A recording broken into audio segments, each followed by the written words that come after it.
All right. Guess what, Trailblazers? It is the top of the hour, which means that it is time to kick off this live Q&A.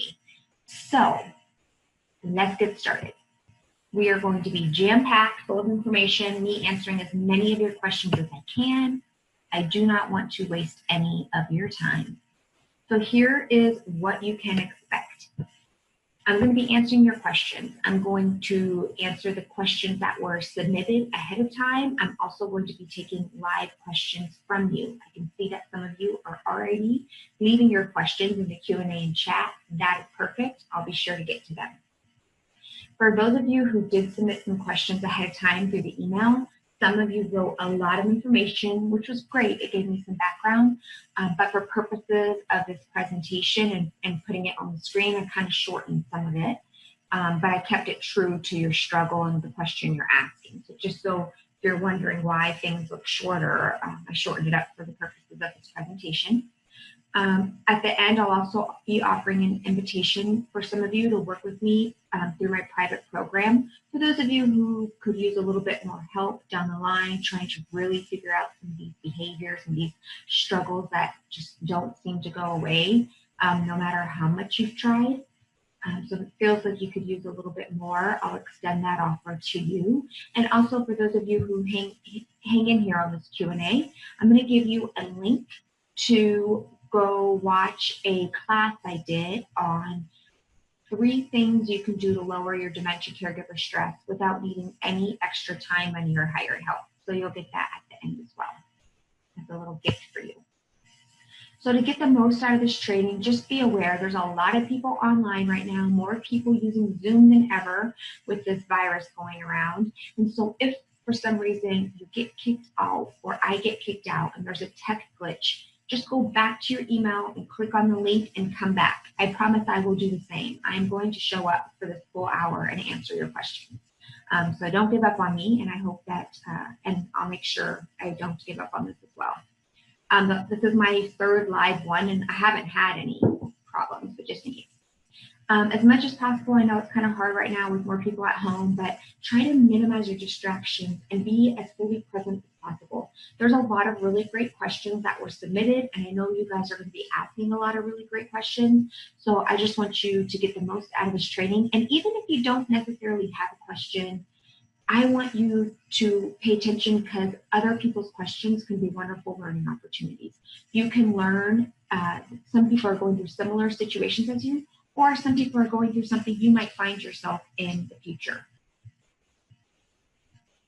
So just a little bit about me, in case somehow you are on this program and you don't know me. I'm Natalie Edmonds. I'm a board certified geropsychologist, which means I'm a clinical psychologist.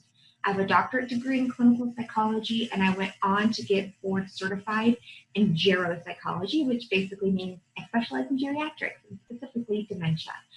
So I created this thing called Dementia Trailblazers, which for the most part, if you found me, you probably found me through my YouTube channel. I currently have over 40,000 subscribers. I basically post a new video every Sunday with common questions and struggles that many of you go through, and I address them on my channel. You can find out everything you need by going to my website, careblazers.com. Also, this is me and my buddy Guinness. He was my first ever Careblazers helper, and he passed away in December, but he's still very much a big part of this whole journey. And if you've been with me for a while and seen some of my older videos, you will see his head pop up from time to time or hear him, and you've probably come across it. So right now I've got Nico who's behind me. I don't want to move my screen too much because can you see his little neck? All right. So Nico's doing a really great job. He seems to have fit right into this whole Careblazers. All right, so how I started Careblazers, basically, here's the deal. I work for a very large hospital. And in the beginning of my career, I spent it diagnosing dementia. I spent it actually testing the person who has dementia and letting that person and their family members know, hey, this is what's going on, here's what to expect in the future. And then we'd send them on their way. I worked with a really great team, but it just made me think like, oh my gosh, what are we doing? We are sending this person and these family members off on their own, for a disease that can last decades. That's going to constantly change, continually get worse, and all we did was a 1-hour session explaining what's going on. Like, that is not enough. So then I started some support groups at the hospital, started doing individual appointments with caregivers at the hospital.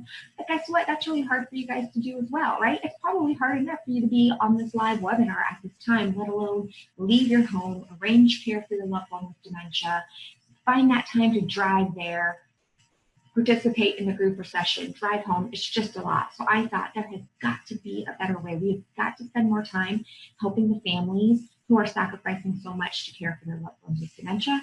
And so that's why I brought all this online, and that's how Dementia Care Blazers got started.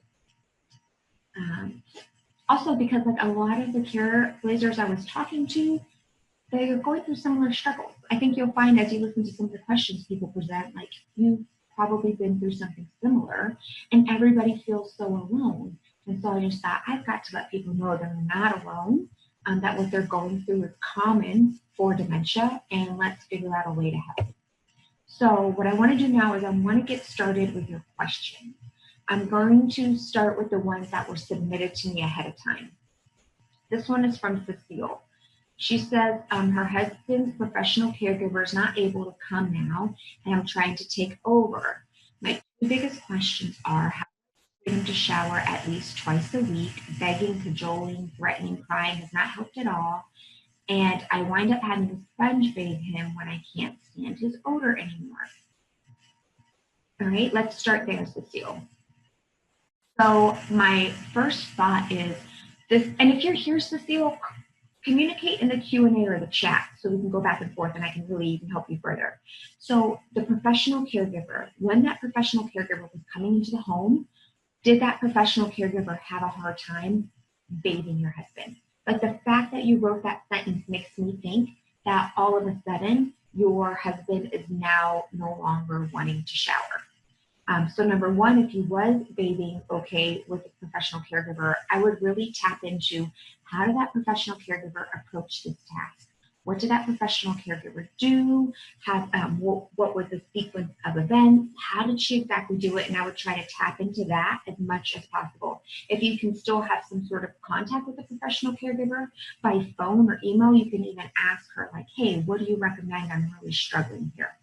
Number two, let's say he was just a struggle no matter what, even with the professional caregiver. You're right, the begging, the threatening, the crying, that is not going to help at all. In fact, it's probably going to make your job even more difficult. Less likely that your husband's going to want to shower with any threats or crying or begging, because the energy you are putting into him trying to get a shower or a bath is all very distressing energy. It's all very it's alarming energy, it's urgent energy. And when people have dementia, they are picking up on your energy more so than anything else, right? So it doesn't matter what you're trying to get him to do. If you're coming at it with the threats and the crying and the begging, you're fighting an uphill battle.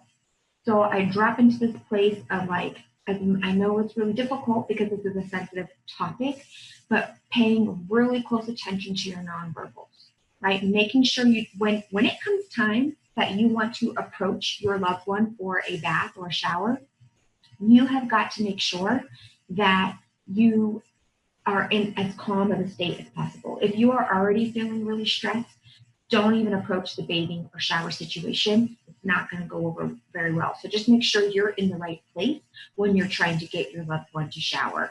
You can also try taking an approach where it's just very matter of fact, like even have it like some caregivers put an appointment on their calendar. Oh, hey, it's shower day. Let's go head on over. Or it might be easier to bridge it. Like if you guys are both in the bathroom together and maybe you're brushing your teeth or washing your face or just got done with the shower, like you just naturally, let's just clean up a little bit here. And what you can try to do is make the bathroom environment as comfortable as possible, as welcoming as possible. So by putting on nice relaxing music, have everything necessary, like available at your fingertips that you need. Warm water already running. clothes and pajamas already out, a towel already within reach. Like for somebody with dementia who needs help bathing and showering, it's such a private event, right? Like we've done this our whole lives on our own for as long as we can remember. For all of a sudden to have somebody else helping us is hard. And it could be, I'm actually not sure. Cecile, are you here? You can communicate with me. Does he even need help, or are you just trying to go on his own? Because if he's somebody who is going on his own and now no longer wanting to go, it could be that he's really struggling. Maybe it's hard for him to get into the bathroom, to get into the bathtub. Maybe he needs a shower bench. I always encourage trailblazers when they're dealing with the difficult dementia behavior, and I'll talk about this more coming up. I think there were a couple other questions where I think it's really applicable. You want to drop into this detective mindset. I talk about it in a behavior bonus I have in my program, but like when you're a detective and you're trying to solve a crime, for instance, you don't look at the crime scene, try to solve it once or twice, get frustrated and give up. Like we have to stay cool and calm to be able to like survey the situation with as much like rational, calm thinking as possible so we can see everything clearly. And then we have to try something, get the feedback for how it worked, and then try another approach if that didn't go over well. So if you're just expecting your husband's just going to be okay and get in that shower and everything's going to be fine, you're going to continue to fuel that frustration and resentment. But I promise you, there's a way to get your husband into that bath and into that shower with some different attempts. And also, I just want to offer you permission. Like it's okay to sponge bathe. Like if for whatever reason, like you don't have it in you right now. Everybody's more stressed and overwhelmed right now with the virus going on, not having the usual help in the home, so many things, right? It's okay to do the sponge bath, right? And you don't have to wait until you can't stand this odor. You can maybe do this sponge bath even before it ever gets to that point, right? So just kind of check in with yourself too. If you're feeling like I don't have the patience for this right now, I'm too frustrated for this right now, nothing is going to work, I just don't have it in me, then just go with the sponge bath for a while. The other thing you say here is, I not try to have him do some small activity, take a short walk with his walker, get in the car for a short drive. He just wants to sit in his chair, read, and sleep. I don't know how much to urge him to do something. His dementia on a scale of 1 to 10 is about a 2. So the fact that you say he's a 2 makes me think that his cognition is not so bad. It might be more the physical issues that are impacting him with the shower, one thing. Number 2 is so in terms of like the activity level, yeah, you do want to try to strike that balance, because the more your loved one does, we want cognitively stimulating activities, things that get their brain working, and also physical stimulation as much as possible, and social stimulation. So it might be, in dementia, it's pretty common for people to kind of get to this place of apathy. They don't have much motivation or interest. They're not initiating things. So that's where you come in, and you might have to initiate it for him. And if your loved one's somebody who's naturally like, I don't want to do anything, I'm not interested in this, then something you can do is you don't offer that question, what do you want to do? Do you want to do this? You just say, hey, I need to go for a drive. I'd love your company. Come with me. Or you can say, hey, I really need your help sorting these magazines. Can you go through this pile? Like sometimes asking for help, especially for a male spouse, makes them feel really needed and worthy. And so I really play around with those approaches. So no open-ended questions in terms of what do you want to do, or do you want to do this? Just kind of say, hey, can you help me with this? Or let's do this, or I would love your company. But we do want to find that balance. We're probably not going to stay up all day. A lot of people like to nap, especially in dementia. The brain kind of gets like overworked and overwhelmed as the day goes on. And make sure, it's okay for him to rest, and that he can continue to do what he wants to do. But I would encourage you to continue to try things.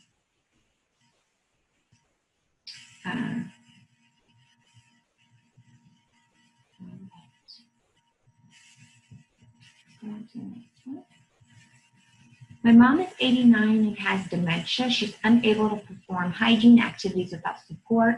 She hates when we shower her and is very difficult and contrary. I find myself mentally and emotionally and physically exhausted on her shower and hair washing days. My question is, how do we make the shower experience more pleasant for her? What do we do if she gets to the place that she absolutely refuses to be bathed? I know it isn't, but I feel like her unkept appearance is reflective to the world of our care for her. Carolyn, so I'm glad that you know that isn't true. for trailblazers everywhere here listening, like your loved one's appearance, like you could be doing the absolute best job in the world, and your loved one still might look a little bit unkept. So we got to just constantly drop into that place and remind ourselves in our mind, like that sentence there is like you're worried about what other people are going to think. You're worried about what that neighbor is going to think, what the person at the store is going to think, what other family members are going to think. That is a huge, big block for a lot of trailblazers, something I talk about specifically in my program a lot. I have a whole module about what other people think and how to get through it. So I'm just glad you recognize that is not the case. And you just have to constantly remind yourself when you feel that inkling creep up, like, oh, they're probably thinking I don't take a good job, that you talk yourself down from there. They have no idea. If they want to truly know, they can spend the day in my shoes. Like you self-talk yourself down from that, because that's just such a hard thought to feel, because it leads to you feeling awful about yourself. This question is also really similar to the first question. So in terms of making a pleasant shower experience, especially more for the ladies, some trailblazers have had some success making spa days, right? Where you guys both maybe get in some robes, maybe you do a little face mask, maybe you do some brushing, maybe you have the tub running, her favorite calm music playing, a candle lit, bubble bath, like make it a really big special occasion. And it's like, it's spa day today. And you can play around with that approach to see if she responds well to that, Karen. But also just realize she hates it because it's very uncomfortable. And you want to work out, like think through everything, like the things that we do naturally. Adjust the temperature of the water. Know that there is a towel coming. Keep, knowing how to stay warm. Like the things that we do naturally when we bathe and shower, your loved one with dementia might not be able to verbalize. So we have to be like thinking in our mind, is this comfortable? Is this temperature okay? And have a conversation, like when you're giving somebody with dementia a bath, you're helping them in that, like have some sort of conversation. Like it could be you're telling a story, you're telling some jokes, you're talking about what you guys are looking forward to do in the future. It could be really uncomfortable and gives your mom more opportunity to get distressed and uncomfortable when it's just sitting in silence, when she's just like noticing you're trying to help bathe her. You can also ask for her help in the bath and shower. This can be helpful too. Give your mom a washcloth or a loofah and say, here you go, when you do your left arm, I'll do your right arm. And of course you'll go back over and do her left arm because she might not be getting all the spots and doing it clean, but at least it gives her something to do. You can even play around with like a little bathing toy or something that might take her, it keeps her occupied, keeps her hands occupied, keeps her mind occupied, a little bit distracted from what's actually going on. So those are just some ideas. In terms of getting to the place where she absolutely refuses to be bathed, I hope that doesn't happen, but you can start to move into things like more of the sponge baths, the wet wipes, and things like that. I really feel like when we put on that detective mindset and we try to really explore different options, you can get somebody going for a long while, being able to take a bath. Also, dementia changes. Like your mom right now might be at a place where it's very uncomfortable and she still has a lot of energy and fight in her to push back. And sometimes as the disease progresses, they lose some of that, which is unfortunate. It's a sign of the decline. But also sometimes it makes some of those difficult behaviors go away. So I hope that helps you, Caroline. Kevin, how to deal with a sibling who hasn't taken the time to learn about dementia and how to communicate with someone who has dementia. I've even forwarded a bunch of your videos, but she doesn't watch them. So your example here is you coordinated getting your father into an assisted living facility in Florida where he was living. I live in California. My sister lives in upstate New York. When she talks to my father, she continues to mention wanting him to come to New York to live near her. With the COVID-19 crisis, I told her there's no way that can happen for a while and asked that she avoid mentioning it until it's a possibility. But she still talks to him about it. When I call my father, then asks me, when am I moving to New York? I feel like it's creating undue stress on him and frankly me. How do I get her to understand? Now, Kevin, I believe that you're here live right now because I think that was you who already submitted again in the chat. So feel free to communicate back and forth with me and let's figure this out. Number one, first of all, like, isn't it hard, like trying to help somebody, a family member with dementia when not everybody's on the same page and not everybody's on board? Like, that is a really difficult thing. But I do want to say, like, And I wish, Kevin, I could just say to you right now, do this and your sister will fall in line. Like, I wish I could do that. If we could do that, we would be doing that for our spouses and for our children and for our coworkers, but it doesn't really work like that, right? Human beings will do what human beings want to do. So my one thing I want to tell you is that we have to, oh, and actually, since you're here, Kevin, let me ask you this question, because you could type it while I keep talking. How do you know it causes stress on your father? What do you notice in your father that when he says, when am I moving to New York, it causes him stress? Let me know. Okay, so number one, we have to drop the idea that we can change your sibling. It sounds like your sibling is doing exactly what she wants to do. And so you have to get to the point where you realize, like, you are only in control of you. Like, you have to focus your behavior on you. And anytime you put your focus and attention on what she is doing, you are going to get worked up and frustrated. So for you, I would get to this, try as much as possible to get to this neutral. This is so good. Okay, Kevin, I actually don't know that it causes him stress. He hides his emotions. Yes, Kevin, what I'm getting from reading your comment here is that this is causing you stress. This is causing you undue stress. And so it's bothering you. And I have a whole module in my course about what causes our emotions. And I'm just going to use your example here. So your father asked the question, when am I moving to New York? You have some sort of thought about it, and then it leads you to feel stressed, right? So it's not the fact that he's asking you, when am I moving to New York, that's causing you stress. And I break this all down, and I go into more clarity in the course, but I really want you to understand it. This is how all emotions work. Something happens, somebody says something, somebody does something, and we think we just feel a certain way. Your dad asked this question, and you think it just leads to you feeling stressed. And actually, you're thinking about it, because you could choose to have a thought, when am I moving to New York?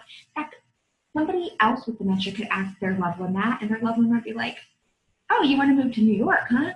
What do you like about New York? Tell me about it. Or, wow, that sounds like a really fun idea, right? Could you imagine living in New York, hustling and bustling, moving around? Like, it's just your thinking that your sibling is going against you. Your sibling is trying to sabotage us. Your sibling is making it more difficult. What you need to get comfortable with here, Kevin, what I really encourage you to do is, like, you're the power of attorney. You said that in the Q&A. Like, you have to make decisions based on what is in the best interest of your father. So you can still make that decision that he's going to go into the assisted living facility, and you cannot get so worked up when he asks when he's going to New York. You just have to think ahead of time, how do I want to respond to this question? And you can just say, you know what, I'm not sure when you're moving to New York. What do you think about that? I'm actually not sure if that's going to happen. Would you like it to happen? Like, you could just get in a conversation, and no matter what he says, he can still go to that assisted living facility in Florida. But you're making his question mean that he's stressed. You're making this question mean that your sibling's going against you. You can just totally turn this question into, when am I going to visit Australia? You know, like, you could just, no. So this is a great question, Kevin. So try to take my emotions out of it. Nope, we can't change we can't take emotion out of life, right? We all have emotions as human beings. What I'm encouraging you to do is, what is your thought? So right now, Kevin, when your dad asks, when am I moving to New York? What is immediately the first thought that pops into your mind? Is the first thought, oh, that's so great, I love having this conversation? Probably not, right? What is the first thought that goes to your mind when your dad says, we can't move to New York? He asks, when am I moving to New York? Your thought is, it's not possible to do that, and then you get frustrated and stressed, right? So you're making that question mean also like he's truly wanting it. So you can, I'm not saying take your emotions out of it. What I'm saying to you, Kevin, is you've got to adjust your thinking about it. Like, isn't it totally normal that a person with dementia, like your father, has some sort of memory still preserved, that when somebody's talking about him moving to New York, he's going to ask you, when am I moving to New York? Like, oh, I just heard somebody talking to me about New York. When am I moving to New York? Totally natural for him. It doesn't have to mean anything more than he's having a conversation.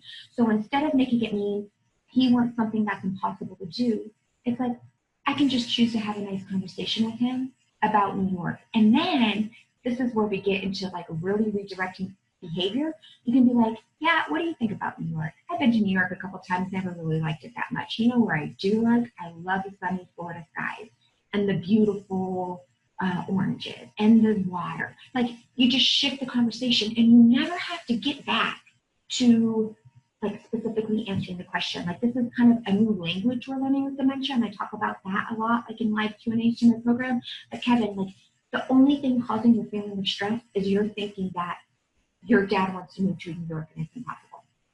All right. So I hope that helps you. That's like a very kind of like intro nutshell. We can go a little bit further on that, but for the sake of time and all these other questions, I'm going to move on. I hope that was helpful for you, Kevin. All right, what should I do when I am in pain, tired, or feeling flat? When I'm like this, it's much harder to come from compassion and love. You try to hold your emotions in, but your body language is showing. When you can't do that, you feel like you need to get away. Your gut is you need a physical break. You can drive my mother to my sister's place 200 kilometers away. 5 days break in mid-February. I live with her. I have no other friends or family to help. She refuses to help. Okay, Mary Lee. So number one, for all caregivers, like, this is hard. Like, life is not a, what was the thing? Life is not a cakewalk. It's not an easy thing. Like, there's going to be challenges, and this is what you're facing. I really want to encourage you to rework your mindset about what a break looks like for you. Like, for you, it sounds like you do everything and you're really, really great, and then you let it mount. Like, you let it like build and build and build until the point where it's like, I can't take it anymore. I need to take her to my sister's. I need to get her out of here. I need to go on a 5-day break, right? That's like a really hard strategy because you're relying on other people to be able to take her for an extended period of time. And it's as if your self-care relies on you getting those like huge chunks of time, which is really difficult for a lot of people. So for you, I really want to encourage you, Mary Lee, to find a strategy, a self-care plan. Make self-care a priority every day. And in the free gift that you're going to get, the link I give you at the end of this class, I talk about, like, people immediately are like, I don't have time for that. Who has time for that? Who has money for that? You don't need any extra time or money, but it's making a conscious effort every day of like, let me check in with myself today. And in one of my lessons, actually, I named it like the straw that broke the camel's back. I talk about how like all these things build and build and build, and by themselves, it doesn't seem like much, but it builds and builds and builds, and to the point it's like, I can't take this anymore. I need to get out. I need to go. So my encouragement to you, besides consider joining my course so we can work on this, is to every single day, what is your self-care practice? What are you doing for your own emotional health, spiritual health, social health, physical health? Like, can you go for a walk? Can you meditate? Can you practice gratitude? Can you check in? It doesn't mean you're still not going to want to take advantage of these breaks where you can have your sister watch over your mom, but it does mean that like you're checking in with yourself and you're building a practice. The more consistent and regular we are with implementing our self-care practice, the better we are at being able to really navigate those challenging times. And I also want to let you know, Mary Lee, nothing has gone wrong with you not being happy all the time. I have not met one single person who is happy all the time. That's just not the human experience. That's just not the way we work. So when you notice that you're starting to feel like down, you're starting to lose some compassion, you're starting to get into that negative spot, don't push it away so fast because it's going to come back with a vengeance. Notice it. Give yourself permission to feel it, and then slowly get yourself on that path of, okay, what can I do right now to feel better? And it sounds like a goal that you could have for the rest of the year is, how can I get some extra support, right? You have no other family and friends to help. And for you, the help might not be hands-on help. It could literally be like, I need some emotional help. I need somebody to vent to. I need somebody to talk to. I need somebody to chat with. I need a distraction. I need somebody who understands what I'm going through. Like, it might just be for you to build your own support emotional system.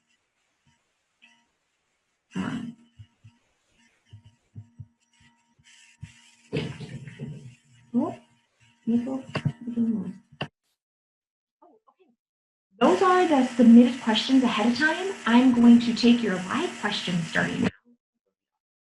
Good. We've got about 30 minutes. I'm going to answer as many questions as I can. So go ahead and start popping them in the Q&A in the chat. What I do want to let you know, though, first is that I have a program. I only offer it several times a year, but once you're in, you have access to it for life. It never goes away. It's just a lot of work enrolling the new people, getting them in, explaining the program. So I can't keep it open all the time, at least not now, in terms of accepting new members. So I'm accepting new members until Sunday. If this is the whole reason for my course is if you feel like you need a little extra help, a little back and forth, a little troubleshooting, brainstorming, how can I really figure out this behavior once and for all? How can I get to the bottom of this challenge? How can I get how can I finally work through my family members never being on board with me and always being mean to go against me? How can I get to a place where I don't sacrifice my entire health and well-being as I care for my loved one with dementia? That's the whole purpose of the course. So just so you get a snapshot of what it is, the whole goal is to take somebody who's feeling overwhelmed and confused and frustrated and guilty to feeling better, to feeling confident, to feeling in control, to feeling calm. So I have, the course is private lessons, video lessons, where I go through and I talk about some of these things. Some of these things we talked about here, like how all of your emotions are created by your thinking. No matter what is going on in the world, we can adjust your thinking, which will change your emotions, which will then impact your loved one's behaviors. I talk about how to manage other people's opinions, how to get over that fear and that insecurity and that inside voice about worried about what other people are going to think. I talk about how things you can do right away with no extra time on your help to implement self-care, no matter how busy or stressed you are. As a bonus, there's lots of bonuses to the course, and some of them are live Q&A sessions with me. Basically, weekly question and answer sessions where you come in, you tell me what's going on, what are your challenges, and we figure it out. And then you go, and then the next week you come back and you say, this is what I found out, didn't work, what you got next, right? We figure it out and we explore. It's that detective mindset. Dementia changes with time, it progresses with time, it declines with time. So your challenges now might look different in the future. And the things that you've been able to figure out how to handle with now might not work in the future. So that's why it's kind of an ongoing life process, like lifetime access. So you never lose access to the course, and you're welcome to join as many Q&A sessions as possible, or as you want. There's also some relaxing audio scripts. There's an exercise bonus to help those of you who kind of feel like your health is got off track and you feel like it's impossible to start exercising again. How do you fit it into a busy schedule? How do you just kind of get back to that spot? A behavior bonus on how to reduce and prevent difficult dementia behaviors. And this is where I really start talking about what's that protective mindset? Like I said, lifetime access, and it's just a supportive place for you to share struggles and get support and guidance. And my most loving, kind, and supportive trailblazers are in that group, and they're amazing. So if you're interested, I'll pop a link in the chat later, and then you'll also get a pop-up at the end of the webinar where you can learn more. And if you have any questions, all you have to do is email me, and I'll give you that in just a second. Here is your gift. If you want to access my replay of a class, where I talk about how you can lower dementia caregiver stress without any extra time, money, or hired help, you can literally go to this link. You can screenshot this screen that you're on right now, jot down this website. I'll also pop that in the chat here in just a minute, so you can access it that way as well. And then finally, here's how you can get a hold of me. At the very bottom, you see my email address, natalie@trailblazers.com. If you have any questions, like you're wondering, is this program right for me? Do I really need it? Let me know. I'd be happy to talk you through it. If you don't need it, I don't want you in the program, right? I don't want to give you something that you don't really need. I do believe most people, most trailblazers could really benefit from something like this, but I'll let you know, depending on what you tell me, whether I think it's a good fit for you or not. If you think you don't have to change anything at all, this is not a good program for you, because it's going to require you, you doing a lot of a change. Because if we could change your loved one with dementia, right now we would. We wouldn't be on, there would be no need for this class. I wouldn't have over 40,000 subscribers on YouTube. It's hard. They don't just do what we say. That's why you have to learn this new approach. Obviously, you probably know me from YouTube. I am on Instagram, if any of you are on Instagram, and also Facebook. All right, let's see. I'm going to end the presentation and go to your questions now. So give me just a minute. Alrighty, and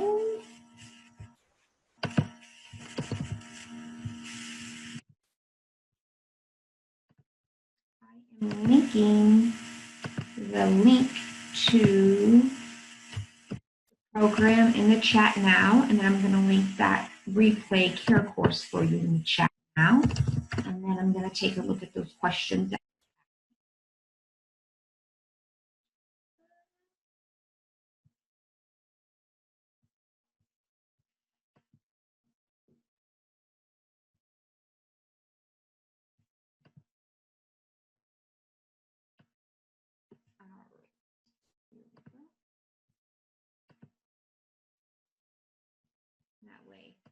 jot it down.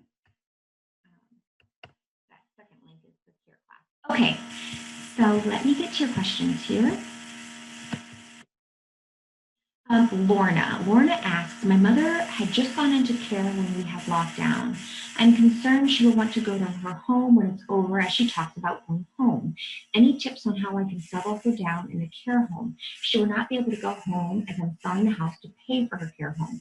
Yes, Lorna. So it's not unusual that somebody, especially when they're new to a placement, they're going to want to go home. And some people constantly talk about home no matter how long that they've been in the facility.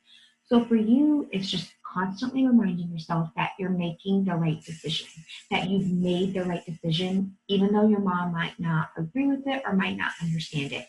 This is one of the things I truly feel is one of the hardest things about being a care pleaser, is you're caring for an adult, somebody you either built a life with, has been a partner for you, or a mom or a father, and you're caring for them and you're having to make decisions about their best, that's in their best interest, that they don't agree with. So sometimes I like to use the analogy here, and I don't mean any disrespect by it, but I feel like it really drives the point home, that like if you were raising a kid and your kid wanted to stay up till 2 in the morning on school night, drinking liters of Mountain Dew and soda and pizza, you'd say, no, it's bedtime, you have school in the morning, you have to go to sleep. And your kid might tell you you're awful and they hate you and you're the worst mom in the world, and so-and-so's mom lets them stay up forever, right? And you would just know, you have confidence and faith that like, yeah, no, I'm making the right decision for you. They're not going to be able to see it. And you're not going to spend a whole lot of hours trying to rationalize with them and convince them, because that 9-year-old just wants to do what the 9-year-old wants to do, right? So you don't get down on yourself in those decisions. You know you're making the right decision. So for you and your mother in this situation, you have to remind yourself, I am making the right decision for my mom.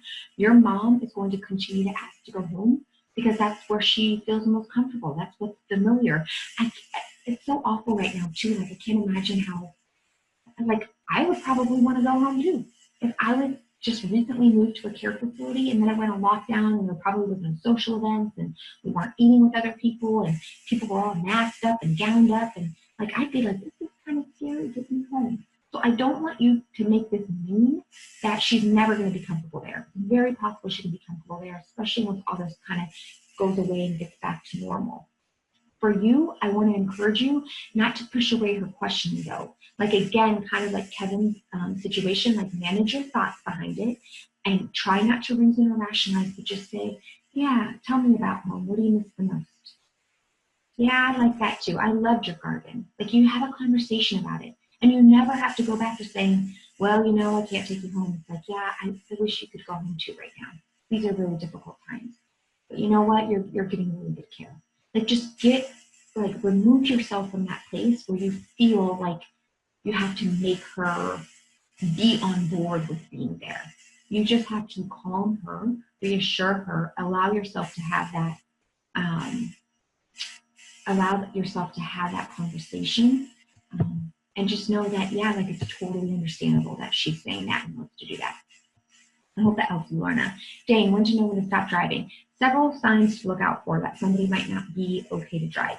Remember, like when they're going somewhere, let's say they're going to the grocery store and they don't come back for like 3 hours and the grocery store is right down the street. That's a sign they might be getting lost. Like if they're gone for longer than expected, that's a sign they might be getting lost.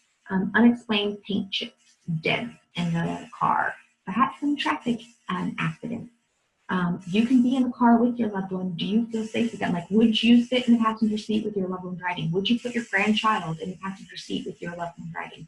Those are all signs that, you know, indicate maybe you know whether or not your loved one is okay to drive or not. You can also ask your loved one's primary care provider to put in a driving eval. Like there's driving rehab facilities that will do driving tests. There is through AARP, they offer discounts on insurance for seniors after they go through a driving safety course. So maybe your loved one's not quite there yet, but you want them to go through a driving safety course. You can put them through that course, see if they can even get through it. And yeah, talk to the provider. But for me, it's more like close calls, people honking their horns at them, unexplained dents, scratches, paint chips. Being gone for longer than expected, you not being comfortable getting in the car, you not wanting your grandkids being in the car. Like those are all signs that your loved one's not okay to drive. But if you want hard and fast, go have them take a driver's test. You can take them to the DMV to give a driver's test, or you can ask the primary care provider to maybe, like in my hospital, I put in consult for them to go through a driver rehab evaluation. And so it's more medical, like can they still drive? And if they can't, then we'll fill out a form for the Department of Motor Vehicles that says we don't think this person should be driving, and then the Motor Vehicle Department will send a letter to the home, either asking for more information or saying they can't drive anymore. And most states in the U.S., you can go to the DMV website and learn how to report a driver. In some states, it's totally anonymous. So if you want to avoid it altogether in terms of you being the bad guy, you can do that, and they accept reports from family members, friends, neighbors, providers, all kinds of people. So I hope that helps you, Dane. All right, my dad, hi Hala. My dad is in advanced Alzheimer's stage. The major struggle we face every day is when having to get him change his diaper. He's no longer capable to do it on his own. He refuses to let anybody near him, gets agitated and violent, which leads to physically dangerous situations. I've been trying to talk to him to explain and to reassure him while doing the job, and it's not helping. It takes 3 persons to get the job done. Seems to be a very humiliating procedure to him. Oh, he perceives that as an assault on his dignity and his person. Yeah. Fear is also a factor. As he keeps shouting, he will die. I thought things might get better with time. He might get used to things, but it doesn't look like it. I'm at the very end of my wits and feel guilty about putting him in a nursing home, especially that every time I try to take him for a few days out of home, he gets extremely disoriented and aggravated. Home seems to be a major safety factor to him, except for the bathroom. Okay. Lots going on here, Hala. So number one, yeah, of course, home is a safety factor, right? If that's where he feels most comfortable, doesn't mean he's not going to get comfortable in that nursing home if that's what you decide. And in terms of guilt, I encourage all trailblazers to ask themselves, like, if you're struggling with guilt on something, what would you tell another family member, another loved one, a really good friend? If you had a really, really good friend in the situation who told you exactly what you just told me, like, what would you say to them? Oh, you shouldn't put him in a nursing home. That's awful. You're a horrible daughter, right? Probably not. Like, whatever you would say to a loved one in that situation, you want to say that to yourself. So I'm encouraging you to do that and work that in your mind. In terms of the situation with the toileting, I hope you've been on since the beginning when I was talking about the bathing. I want you to just drop into that mindset. And again, I think my behavior bonus would be really helpful for you, but that detective mindset. Like, we've got to figure out what can we do. Like, I can only imagine how it would be to require 3 people touching you, moving you, touching you in private places. Like, that is so scary, right? So we have to kind of get very creative and change, like, one thing at a time to see how he responds. Talking to him is great. Trying to get his hands to hold something, asking him to help, constantly reassuring him you're going to be safe. We're going to take care of you. I'm not going to let anything happen to you.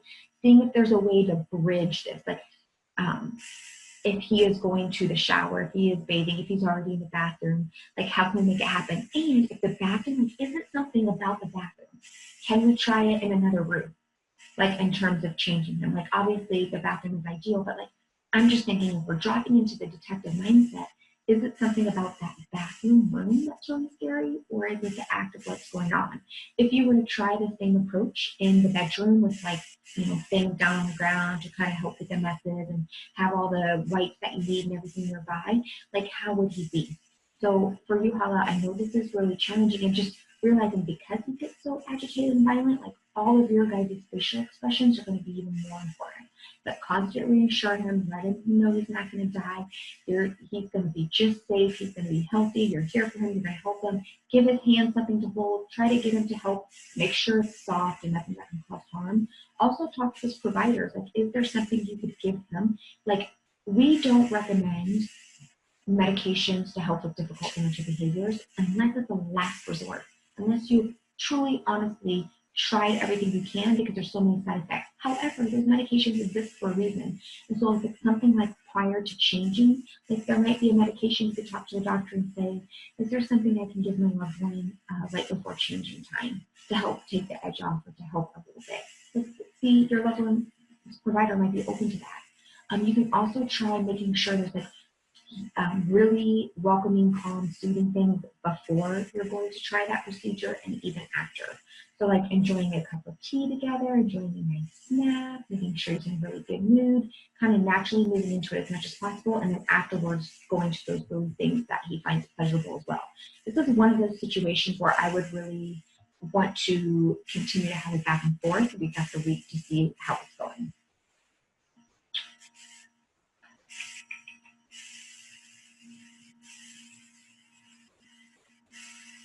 Yeah, so Linda, I hope you've been on too and kind of take some of this, very similar to these situations of like resisting care, and kind of see if some of those approaches would help for you too. Oh, Jeannie, my husband no longer knows I am his wife. Should I remind him or just let him continue to think I'm a visitor in his home? Yesterday, he felt we should call the police. It was a tense moment. So it tells me that you are an unwelcome visitor in his home, right? If he was about to call the police, that's telling me he doesn't really think you're a welcome visitor. So you can try, like you can say, I'm your wife. Remember we got married in the courthouse. It was a beautiful spring day. Let's look at our wedding photos and bring out a wedding album, put pictures all around. Like you look so different than wherever his memory is, so he doesn't recognize you as his wife. If he resists that, like if you try that approach and he's like, you are not my wife, you're not my wife, then what you want to do here is you can say, well, I certainly wish I was your wife. You have the prettiest smile. Or you can say, you know, just start to be like a friend, like start to be a welcome visitor. So the challenge where caregivers find themselves in trouble in these situations is they're like, oh my gosh, he doesn't recognize me. Oh my gosh, he doesn't remember his wife. Oh my gosh, he doesn't want me here. And they get really anxious and nervous. It shows on their face. The loved one with dementia is just picking up on all that anxiety. It's going to make them more agitated. So instead, you go in there and you smile and you say, oh, you look so great today. Would you like your favorite spaghetti for dinner? Like, you know so much about him, you can use it to your advantage. But when people go in hesitant, timid, nervous, that's when you start to run into issues. So just realize that it's the disease of a wife not recognize you and you. That has nothing to do with how much he loves you. And you can try reminding him that you're his wife. Get the feedback on how he responds. If it's not well, then try this other approach. But as much as possible, you can, just smile, be welcoming, use the information you know about him in the past to your advantage.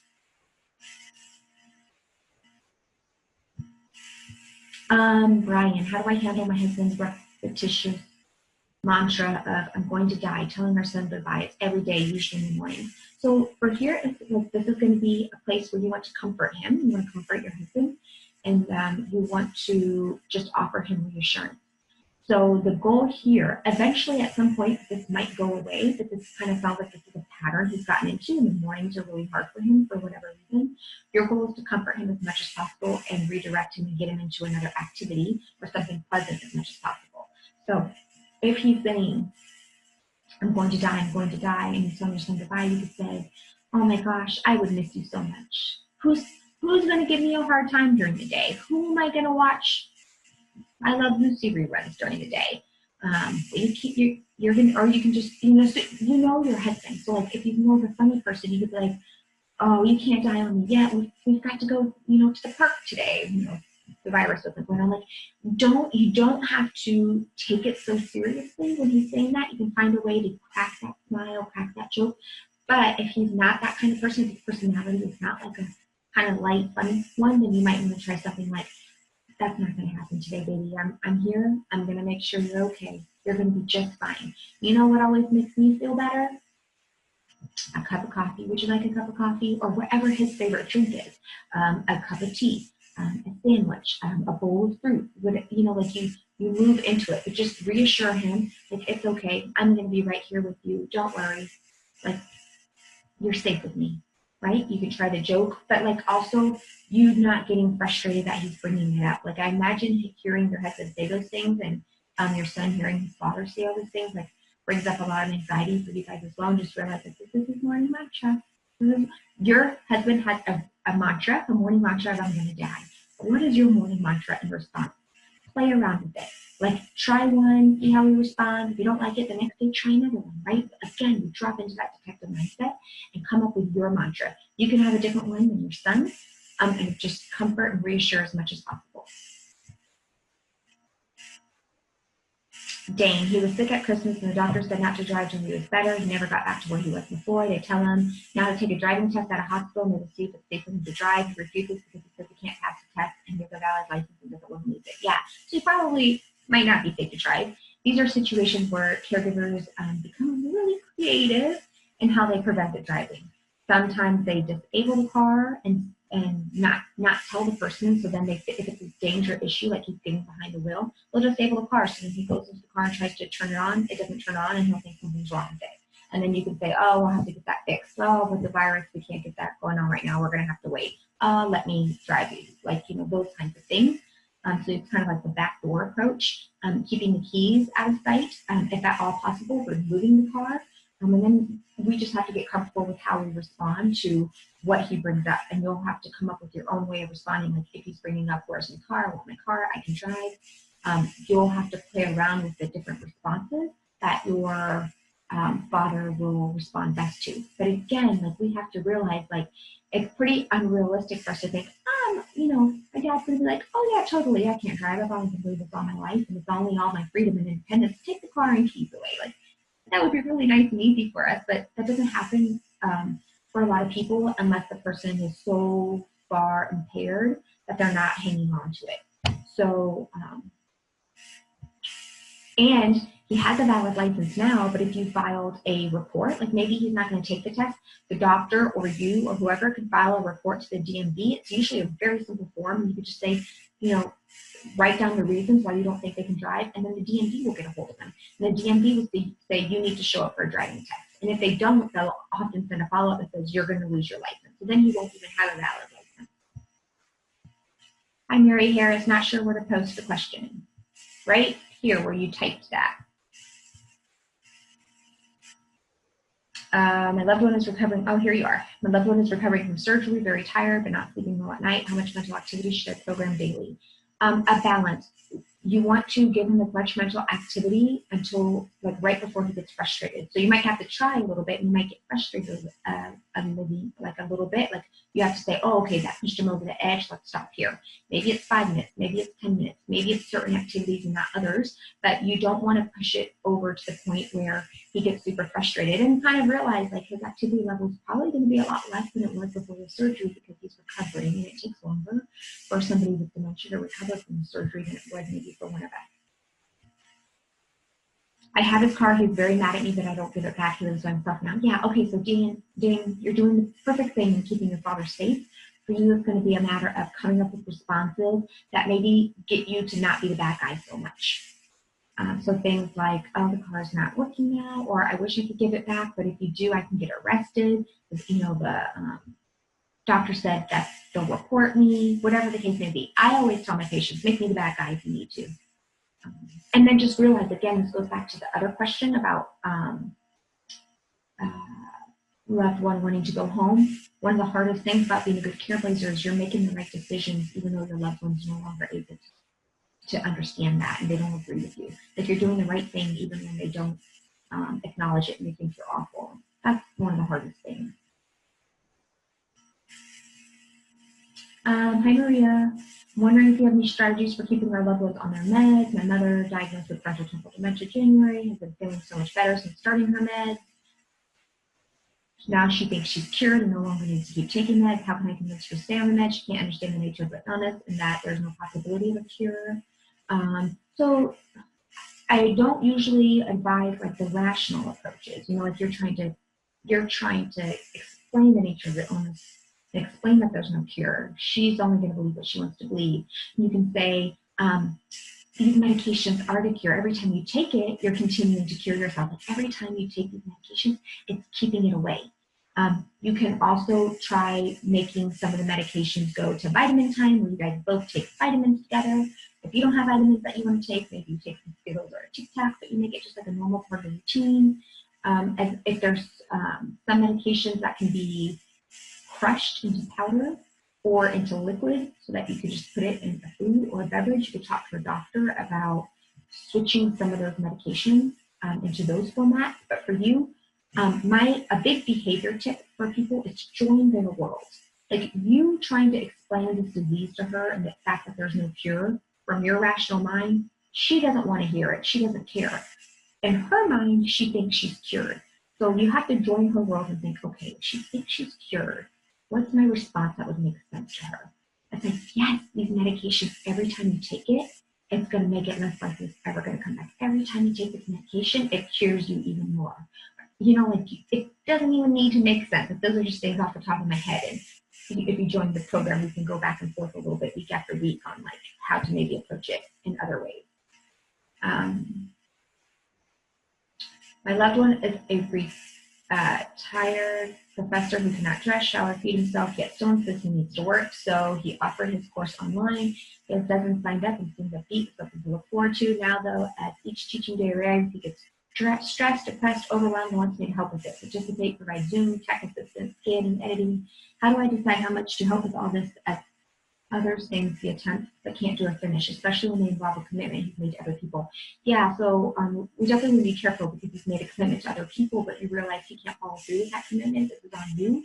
So in the future, you can set up his course online. You can do all of the prep and the tech so he shows up and just presses play like I'm doing on Zoom right now. But truly, it hasn't been marketed. Truly, people haven't given him his money. Maybe it's like kids and grandkids and stuff coming in and looking like the people. You know, like how it's less work for you because you're not every day having to make sure things get done.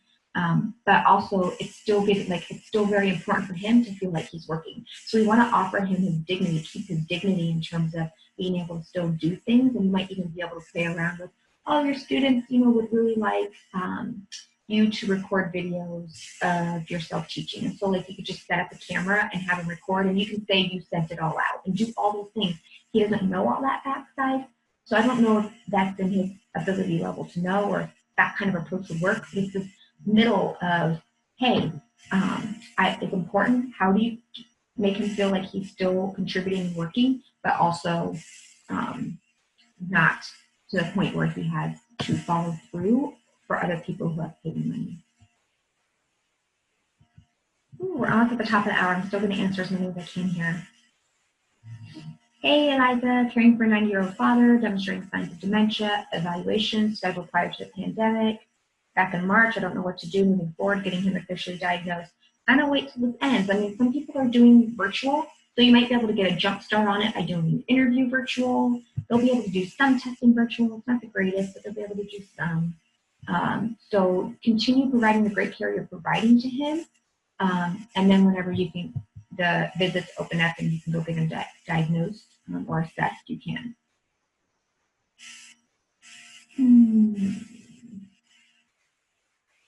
Been caring for, hey Marilyn, carrying 10 years, living with my mom in her home. She's sweet, kind, patient, good-humored, but her disease coupled with our history means I don't feel any tenderness or warmth toward her.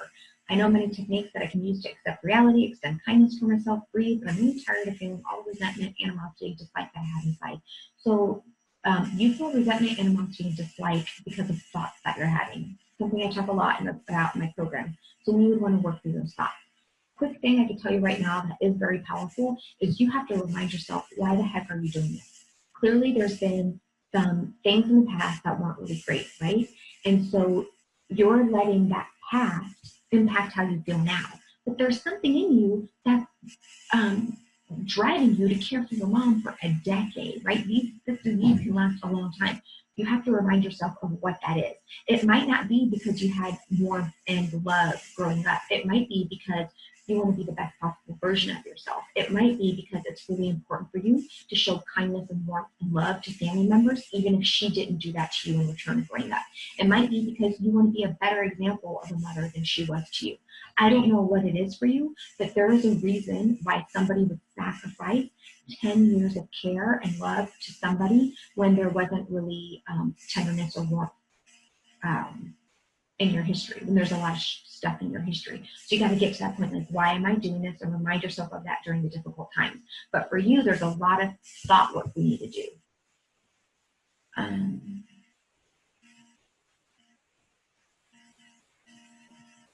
I have a shower chair in the tub, which offers a calming environment for my father to take a shower. Perfect.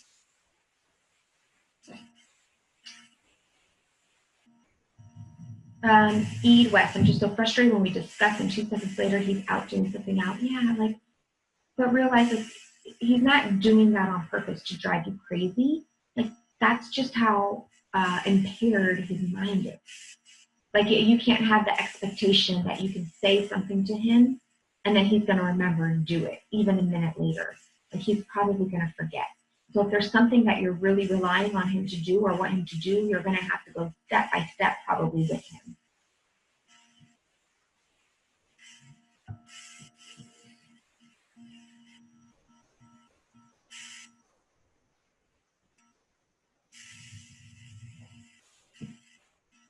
Okay, I think this is a follow-up, Eve, that you're saying you get mad. He gets mad at you for saying we just said that, and he totally tells a reason or playing lies about it like it's always my fault. So if any of you are thinking that your loved one is doing this on purpose, that your loved one is lying to you on purpose, that your loved one is trying to drive you crazy, that your loved one is forgetting on purpose, that your loved one could be doing more but they're not, any of you having those thoughts, you are going to continue to feel resentful, angry, upset, frustrated. Those thoughts will always lead to those feelings. You have to get to this place where you remind yourself, this is the disease. This is a really difficult disease. This is an awful disease. It's the disease making him do that. Most people who can't get to that spot, it's because they're using all the evidence of the past. They're using, well, he did this before the disease. He was awful before the disease. And you're using all of those past instances as something that's stopping you from being able to get to that point now. But you have to ask yourself, like, what feels better? What feels better? This does not feel good to anybody to think my loved one's purposely doing this and lying to me because he always has and he's always been this way. Or my loved one has a disease that is really making it hard. As you start to practice that new thought, you're still going to go back to the old thought. You just got to continue to practice it. My dad's in the, hi Maria, dad in the 4th year of dementia. Is it possible that his demeanor can stay the same for years? Right now he just likes to talk about his past and only gets sad when he forgets his train of thought. Yeah, it's possible that he could stay like that for a really long time. It's hard to know. Like, some people change drastically over the course of a year, and some people hardly change over the course of 10 years. So it's hard to know.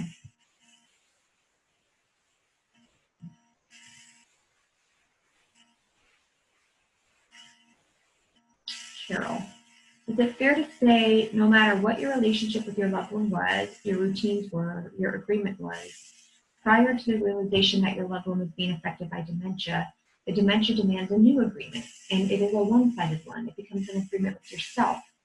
This is how I am thinking of the 5 things. These were huge for me, by the way. Every single one of them speaks to me and forces me to act more slowly. Think more before acting. I raised 4 children, and quick reactions were a plus, shooting down the problems as they pop up. One of my children said, if I had to describe you in one word, it would be efficient. This skill is not serving me very well, and I have been forced to do nothing until I think it through. The 5 things have become like, yes, perfect, Carol. Like, this is very insightful, and also just giving you grace and permission. We all change, and the way life was before dementia really started to take form is likely not going to be the way that it is right now, and we have to be able to adjust with it. And efficient might look differently right now. Sometimes, especially in dementia care, like, being efficient when everybody's got a working brain is like, quick decision, let's go, let's go. Being efficient when somebody has dementia is slow down, figure out what's going on, assess the situation before I respond. You're going to get so much further quicker by doing those things and just kind of firing away. So yeah, give yourself that grace, continue doing exactly what you're doing, and yeah, agreements made before the disease, you made that disease. I talk about this a lot for people who are feeling really, really guilty about putting their loved one in a nursing home after they said they would never do it. So I work sometimes with trailblazers, and we've talked about this in my course, where a trailblazer is struggling because they promised their loved one, I would never put you in a nursing home. And then it came where the disease progressed, they needed more and more care, it started to get really dangerous, there's wandering behaviors, incontinence, too much for one person to handle, and then that person has to say, okay, I need to put that person in a higher level of care. And they feel awful because they're like, I broke my promise. It's like, you made that promise based on what you thought was in your best interest and based on all the information you had on that time. It's a completely different time now with completely new information. The best thing you can do right now is whatever's best for you and your loved one. It's kind of realizing, like, everything you decided back then was based on all the information you had back then. Life looks a little differently now. We now have to reassess.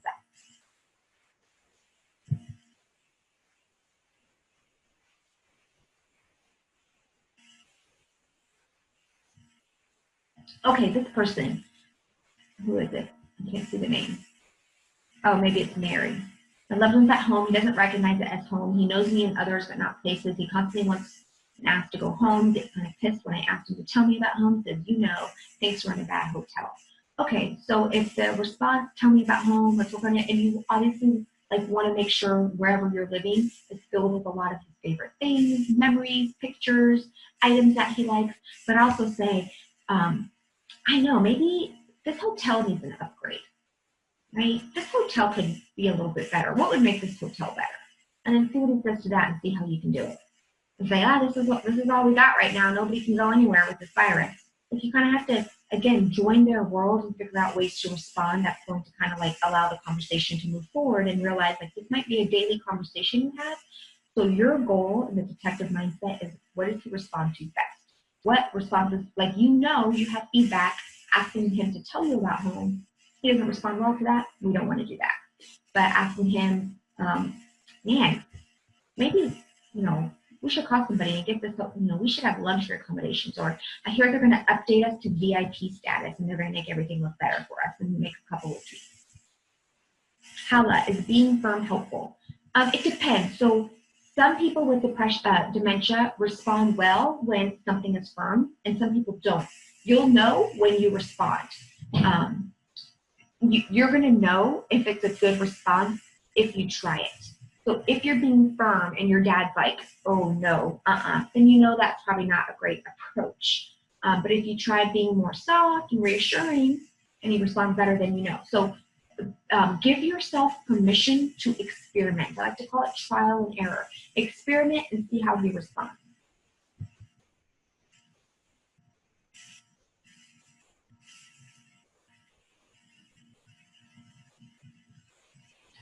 All right, Careblazers, we're at the top of the hour, and I think I got everybody's questions. I usually can't get to all of them, but I guess today, pretty good.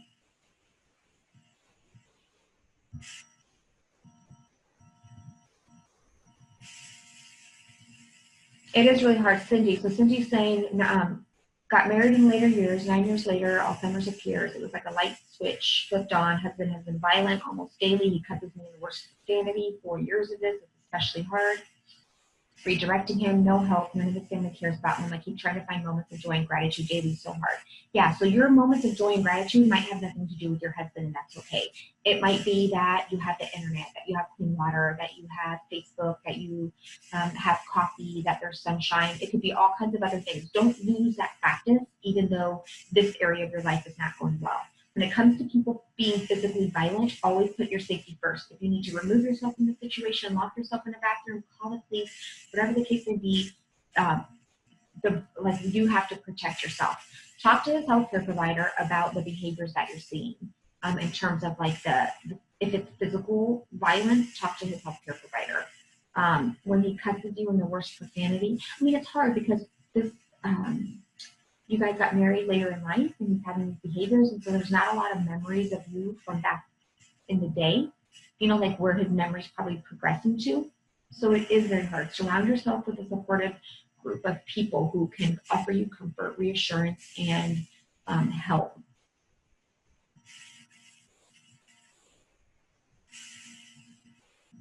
My 6, 8, and 10-year-old niece and nephews keep asking me why great-grandpa will not play or talk to them all the time like before. He's in the later stages of dementia and does not always know who they are. I did a video on this on my YouTube channel. If you do search Careblazers and children, it'll pop up. But what I want to say to you, Anne, is you can use this as a wonderful opportunity to teach your kids about dementia. You can say, grandpa's sick. Something's wrong with his brain and it's causing him to forget things, and it's not able to let him do things that he wants to do anymore. But he loves you very much.